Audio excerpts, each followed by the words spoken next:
दोस्तों आपका स्वागत है हमारे चैनल नंदू क्लासेज में। आज हम ग्रुप ऑफ चार्जेज के कारण, ए नंबर ऑफ चार्जेज के कारण या सिस्टम ऑफ चार्जेज के कारण इलेक्ट्रिक फील्ड इंटेंसिटी पढ़ेंगे।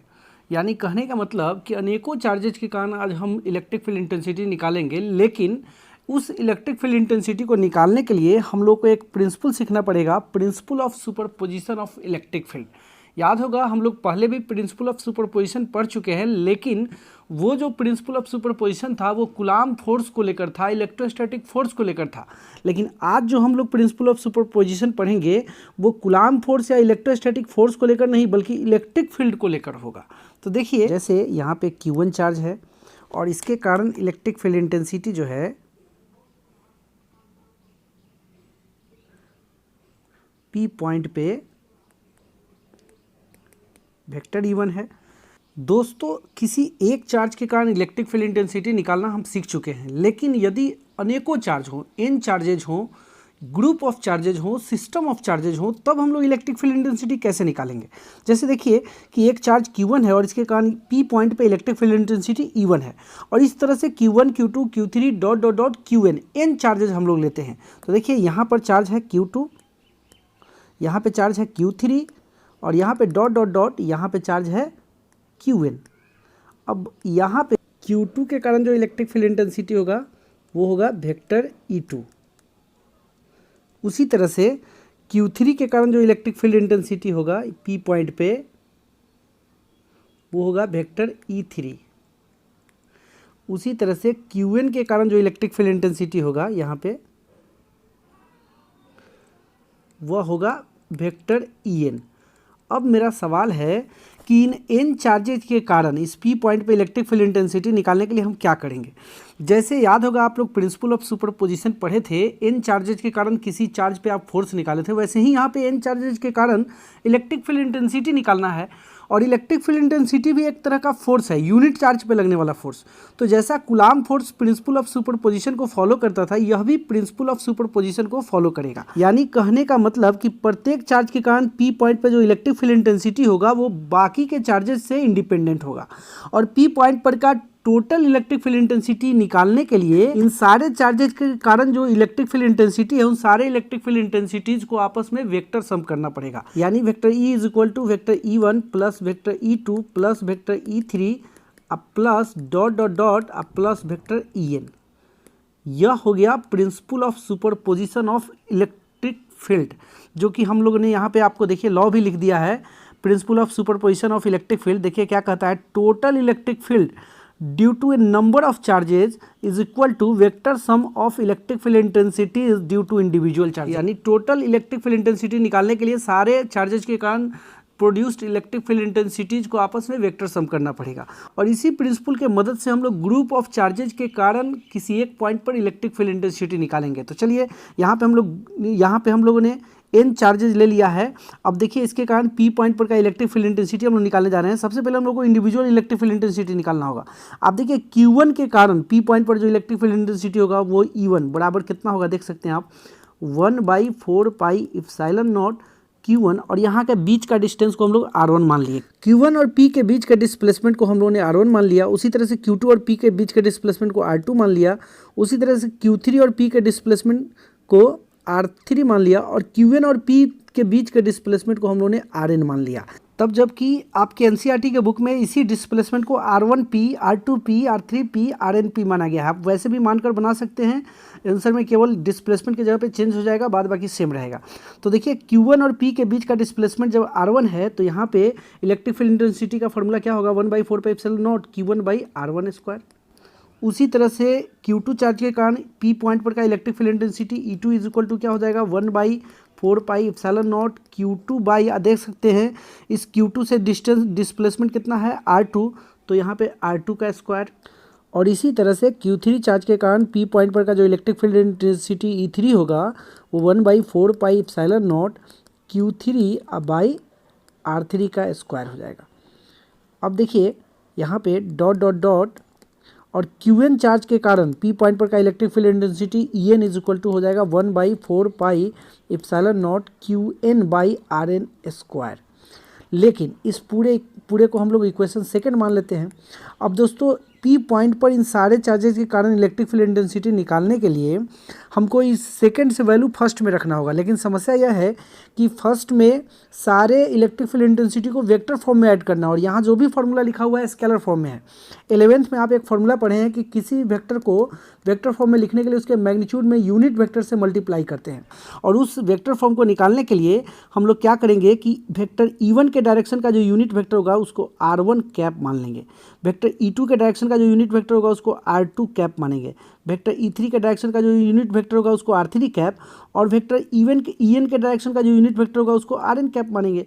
आप जानते हैं जब आप यूनिट वेक्टर ले चुके हैं तो किसी भी वेक्टर को लिखने का तरीका है कि उसके मैग्नीट्यूड में यूनिट वेक्टर से मल्टीप्लाई करते हैं। तो वेक्टर E1 लिखने के लिए क्या करना होगा, वेक्टर E1 के मैग्नीट्यूड में यूनिट वेक्टर और E1 के डायरेक्शन का यूनिट वेक्टर R1 है तो R1 कैप से गुना कर देंगे।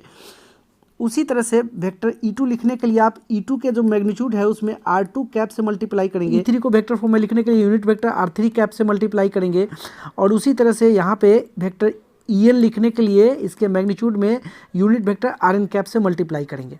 अब इन सारे वैल्यूज़ को हम लोग इक्वेशन सेकंड से फर्स्ट में डालेंगे और उसको ऐड करके इन सभी चार्जेस के कारण पी पॉइंट पर का नेट इलेक्ट्रिक फील्ड निकालेंगे। तो देखिए यहाँ पर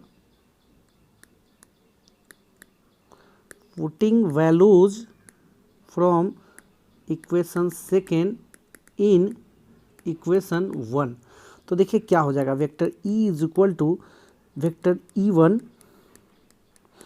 plus vector E2 plus vector E3 plus dot dot dot plus vector EN।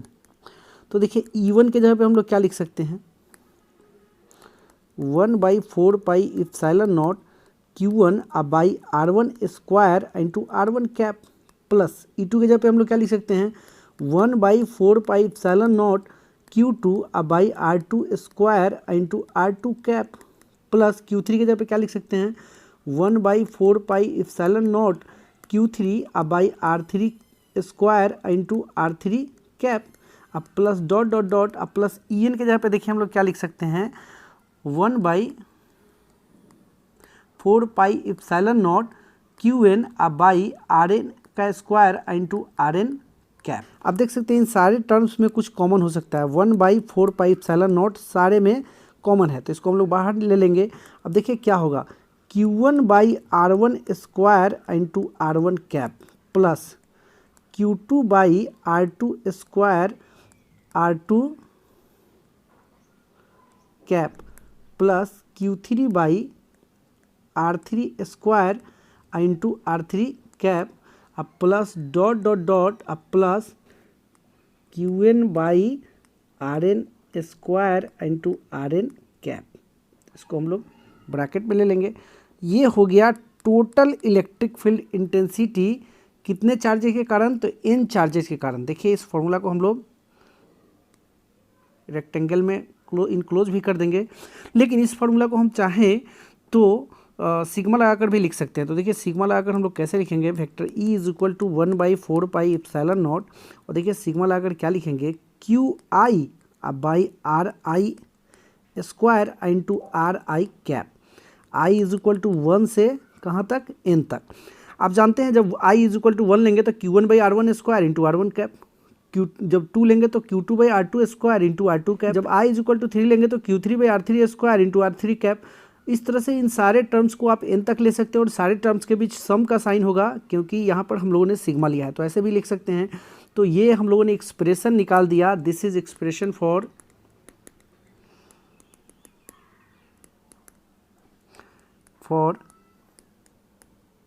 Electric field intensity due to a group of charges.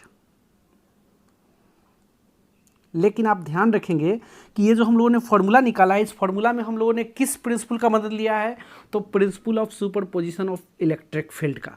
एक चीज़ दोस्तों मैं और भी बता दूं कि ये फार्मूला हम लोगों ने निकाला है, लेकिन एक तरीका मैं और आपको सिखाऊंगा, जब सभी चार्जेस का पोजीशन वेक्टर दिया हुआ हो तब कैसे आप नेट इलेक्ट्रिक फील्ड निकालेंगे ग्रुप ऑफ चार्जेस के कारण, वो भी मैं सिखा रहा हूँ। तो चलिए इस तरीका को हम लोग मान लेते हैं मेथड 1। यहाँ पे देखिए मैं लिख दे रहा हूँ, आप कोई भी एक तरीका यूज कर सकते हैं और यहाँ पे मैं दोनों इसलिए बता देता हूँ ताकि आपको कहीं भी कोई तरीका मिले तो आपको कोई परेशानी नहीं हो। अगर आप इस तरीका से भी लिखते हैं सीखते हैं तो कोई परेशानी नहीं है। एक और तरीका सीख लीजिए जब पोजीशन वेक्टर दिया हुआ हो। तो चलिए वो मेथड 2 हम आपको यहाँ से सिखा रहे हैं।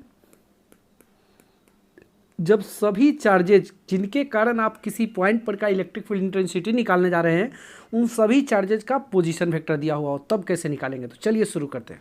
दोस्तों आप देख सकते हैं कि एक चार्ज Q है और इस Q चार्ज का पोजीशन वेक्टर R1 है और इस Q चार्ज के कारण P पॉइंट जिसका पोजीशन वेक्टर R2 है वहाँ पर इलेक्ट्रिक फील्ड इंटेंसिटी आपको हम पहले बता चुके हैं। इलेक्ट्रिक फील्ड इंटेंसिटी वाले वीडियो में आप जाकर देख लीजिएगा।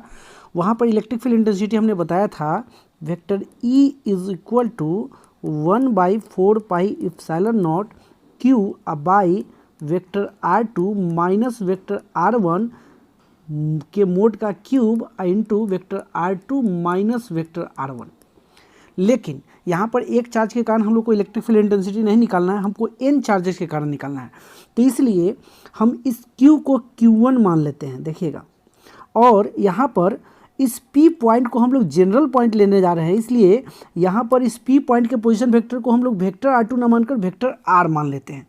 अब आप देख सकते हैं कि अब आपके फॉर्मूला में क्या चेंज होगा। इस Q के जगह पे हम लोग Q1 लिखेंगे और यहाँ पर वेक्टर R2 की जगह पर हम लोग वेक्टर R लिखेंगे और साथ ही इस इलेक्ट्रिक फील्ड इंटेंसिटी को E ना बोलकर वेक्टर E1 बोल देंगे। यहाँ पर आप देख सकते हैं यहाँ पर भी हम लोग वेक्टर R2 की जगह पर वेक्टर R लिखेंगे। तो इसको हम लोग इक्वेशन 1 मान लेते हैं।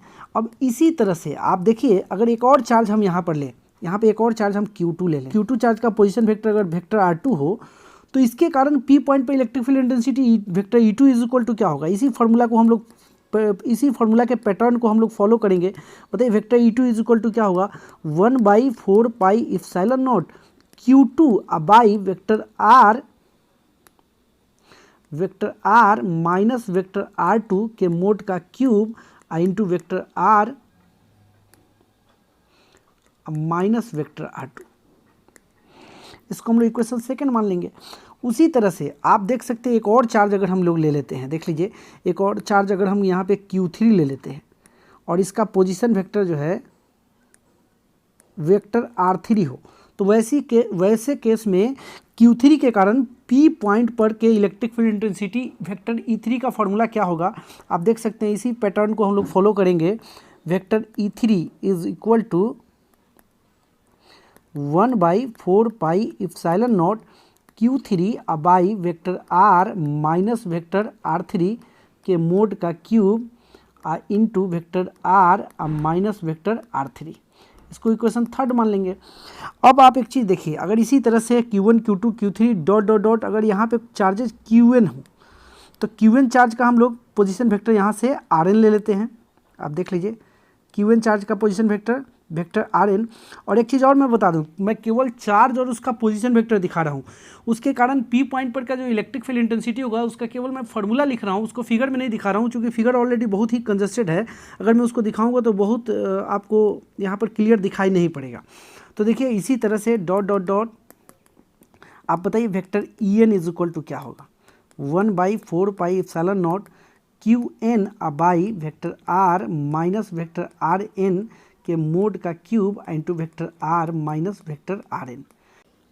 अब इस तरह से P पॉइंट पर इन सभी charges Q1 Q2 Q3 dot dot dot Qn के कारण P पॉइंट पर का नेट इलेक्ट्रिक फील्ड इंटेंसिटी निकालने के लिए इन सारे इलेक्ट्रिक फील्ड इंटेंसिटीज़ का आपस में वेक्टर सम करेंगे। तो देखिए यहाँ पर now total electric field intensity at point P vector E is equal to vector E1 plus vector E2 plus vector E3 plus dot dot dot plus vector En। अब देखिए E1 E2 E3 dot dot En का value हम लोग ऊपर में जो निकाले हुए हैं वहाँ से रखेंगे। तो सबसे पहले E1 का वैल्यू 4 पाई एप्सिलॉन नॉट सब में है, उसको हम लोग कॉमन ले रहे हैं। तो देखिए क्या होगा 4 पाई एप्सिलॉन नॉट और यहाँ पर Q1 by vector R minus R1 के मोड का cube into vector R minus R1। उसी तरह से सेकेंड टर्म E2 के जगह पे देखिए क्या हो जाएगा Q2 by vector R minus vector R2 का मोड का cube into vector R minus vector R2। यहाँ पे 1/4 पाई एप्सिलॉन नॉट सब में से हम लोगों ने कॉमन ले लिया है, तो यहाँ पे हो जाएगा Q2 by vector R minus vector R2 के मोड का cube into vector R minus vector R2। उसी तरह से हो जाएगा Q3 by vector R minus vector R3 के मोड का cube into vector R minus vector R3। और ये थोड़ा सा हम इसको छोटा कर दे रहे हैं, जगह यहाँ पे कम हो रहा है, और प्लस डॉट डॉट डॉट अब प्लस फिर हो जाएगा Qn by vector R minus vector Rn के मोड का cube into vector R minus vector Rn। तो ये हो गया total electric field vector E का फॉर्मूला। इसको हम लोग देख लीजिए, बॉक्स में घेर दिए।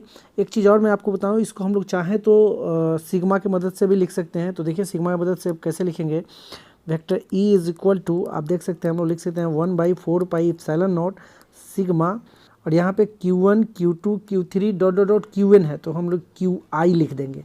और नीचे में देखिए vector R minus R1 vector R minus R2 vector R minus R3, इसलिए vector R minus vector Ri के मोड का क्यूब। यहाँ पर देख सकते हैं vector R minus R1 vector R minus R2 vector R minus R3, इसलिए यहाँ पे लिख देंगे हम लोग वेक्टर R माइनस Ri, और i इज इक्वल टू कहाँ से 1 से कहाँ तक n तक। तो इन सारे टर्म्स के बीच सम का साइन हो जाएगा, चूँकि यहाँ सिग्मा लगा हुआ है तो ऐसे भी लिख सकते हैं और ऐसे भी।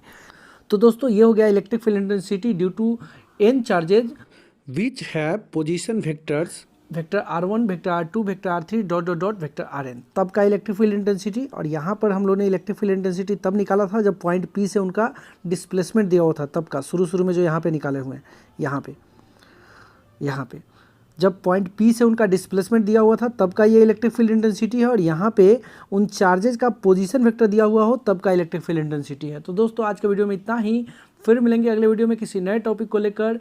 वीडियो कैसा लगा आप कमेंट में लिखकर ज़रूर बताइए, और चैनल को सब्सक्राइब करना बिल्कुल नहीं भूलिएगा।